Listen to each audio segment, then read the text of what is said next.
വയോജനങ്ങൾക്ക് വേണ്ടി തയ്യാറാക്കിയ കേന്ദ്ര സർക്കാരിന്റെ പദ്ധതിയാണ് ആയുഷ്മാൻ ഭാരത് പ്രധാനമന്ത്രി ജൻ ആരോഗ്യ യോജന. ഇതിന്റെ അടിസ്ഥാനത്തിൽ 70 വയസ്സും അതിൽ കൂടുതലുമുള്ള എല്ലാ മുതിർന്ന പൗരന്മാർക്കും ആരോഗ്യ പരിരക്ഷ നൽകുന്നു. ഏകദേശം 6 കോടി മുതിർന്ന പൗരന്മാർക്ക് ഇത്തരത്തിൽ പരിരക്ഷ ഉറപ്പാക്കി. ഓരോരുത്തരുടെയും സാമൂഹ്യ സാമ്പത്തിക നില വേർതിരിച്ച് കാണാതെ സമഗ്രമായ ആരോഗ്യ പരിരക്ഷയാണ് ഈ പദ്ധതിയിലൂടെ വാഗ്ദാനം ചെയ്യുന്നത്. അതായത് ആരോഗ്യ പ്രശ്നങ്ങൾക്ക് സമ്പന്നനെന്നോ ദരിദ്രനെന്നോ വേർതിരിവില്ല എന്നാണ് ഈ സ്കീമിലൂടെ ഉയർത്തിക്കാട്ടുന്നത്. 5 ലക്ഷം രൂപയാണ് ഇൻഷുറൻസ് പരിരക്ഷ നൽകുന്നത്. മാത്രവുമല്ല, യോഗ്യത നേടിയവരുടെ കുടുംബത്തിന് ഈ പരിരക്ഷ ഉപയോഗിക്കാവുന്നതുമാണ്. രാജ്യത്തെ ഓരോ മുതിർന്ന പൗരന്റെയും സുരക്ഷമായ ഭാരത സർക്കാർ രൂപീകരിച്ച പദ്ധതിയാണിത്. നാഷണൽ ഹെൽത്ത് പ്രൊട്ടക്ഷൻ സ്കീമിന്റെ പുതുക്കിയ രൂപമാണിത്. ഒരു വ്യക്തിക്കോ അല്ലെങ്കിൽ കുടുംബാംഗങ്ങൾക്കോ ചികിത്സക്കായി 5 ലക്ഷം രൂപ വരെ ഈ പദ്ധതിയിലൂടെ വിനിയോഗിക്കാവുന്നതാണ്. ഇത് പൂർണ്ണമായും സർക്കാർ നിയന്ത്രണത്തിൽ നടപ്പാക്കുന്ന പദ്ധതിയാണിത്. ചികിത്സാ രംഗത്തെ വർദ്ധിച്ചു വരുന്ന ചെലവുകൾ താങ്ങാൻ സാധാരണക്കാർക്ക് സാധിക്കാത്തതിനാലാണ് ഈ പദ്ധതി തീർച്ചയായും അവർക്കൊരു കൈത്താങ്ങായിരിക്കും.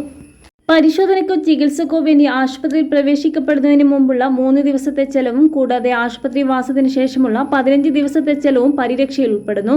ഈ ക്ലെയിമിൽ മരുന്നുകൾ, മറ്റാവശ്യ വസ്തുക്കൾ, പരിശോധനകൾ, ഡോക്ടർ ഫീസ്, മുറിവാടക, ഓപ്പറേഷൻ തിയേറ്റർ ചാർജുകൾ, ICU ചാർജുകൾ, ഭക്ഷണം, എംപ്ലോയ്മെന്റ് ചാർജുകൾ എന്നിവ ഉൾപ്പെടുന്നതായിരിക്കും. സർക്കാർ ആശുപത്രിക്ക് പുറമെ സ്വകാര്യ ആശുപത്രിയിലും ഈ പദ്ധതി പ്രകാരം പണം ഈടാക്കാതെ തന്നെ ചികിത്സ ലഭിക്കുന്നതായിരിക്കും. ചികിത്സയുമായി ബന്ധപ്പെട്ടുണ്ടാകാൻ സാധ്യതയുള്ള മറ്റു ആരോഗ്യ പ്രശ്നങ്ങൾക്കും ഇതിലൂടെ സഹായം ലഭിക്കുന്നതായിരിക്കും. കുടുംബത്തിന്റെ വലുപ്പം, പ്രായം അല്ലെങ്കിൽ ലിംഗത്വം എന്നിവ അടിസ്ഥാനമാക്കി നിയന്ത്രണം ഇല്ല. കൺസൾട്ടേഷൻ, മെഡിക്കൽ പരിശോധനകൾ, ചികിത്സകൾ, മെഡിസിനും അനുബന്ധ വസ്തുക്കളും, അതിതീവ്ര പരിചരണ വിഭാഗം, രോഗനിർണയവും ലാബ് പരിശോധനകളും, ഇംപ്ലാന്റേഷൻ, താമസ സൗകര്യം, തുടർ ചികിത്സ എന്നിവ ലഭ്യമാണ്. ഇത്തരത്തിൽ ഈ പദ്ധതിക്ക് കീഴിൽ ഒരു വ്യക്തിക്കോ കുടുംബത്തിനോ പൂർണ്ണ പരിരക്ഷ നൽകാൻ ഇതിലൂടെ സാധിക്കും. പ്രൈവറ്റ് ആശുപത്രികൾ ഈടാക്കുന്ന കൊള്ള ലാഭത്തിൽ നിന്നും മോചനം നേടാൻ സാധിക്കും. ആയുഷ്മാൻ ഭാരത് സ്കീം 50 കോടിയിലധികം വ്യക്തികൾക്ക് നൽകാൻ ലക്ഷ്യമിടുന്നത്. എന്നാൽ നഗര ഗ്രാമീണ ജനസംഖ്യയ്ക്ക് വ്യത്യസ്ത മാനദണ്ഡങ്ങളാണുള്ളത്.